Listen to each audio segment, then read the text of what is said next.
The courageous and selfless acts of countless individuals who stood up against unrelenting oppression and brutality paved the way to end political apartheid in South Africa on April 27, 1994.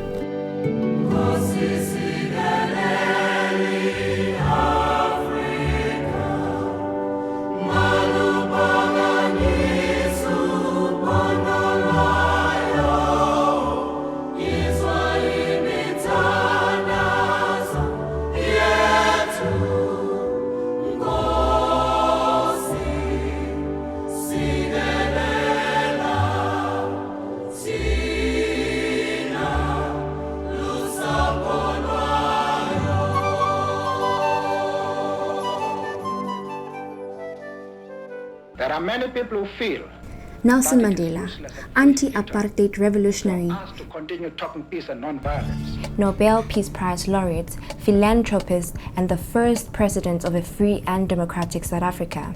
He is widely regarded as one of the most influential and inspiring leaders in modern history.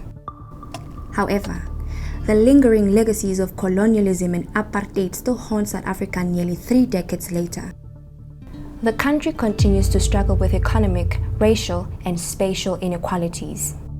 As such, critics have argued that Nelson Mandela and the African National Congress made too many concessions during the transition to democracy.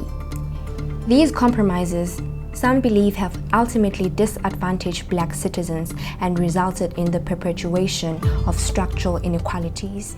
What this argument does not adequately take into account is the fact that political stability and political freedoms are necessary conditions to ensure economic redress happens.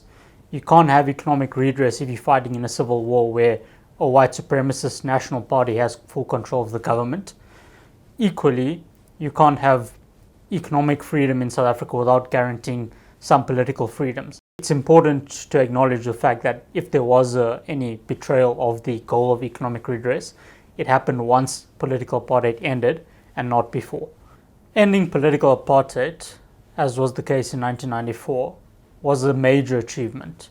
It meant that generations of South Africans were born into a country where they were freer, especially in a political sense, than their forebears ever were.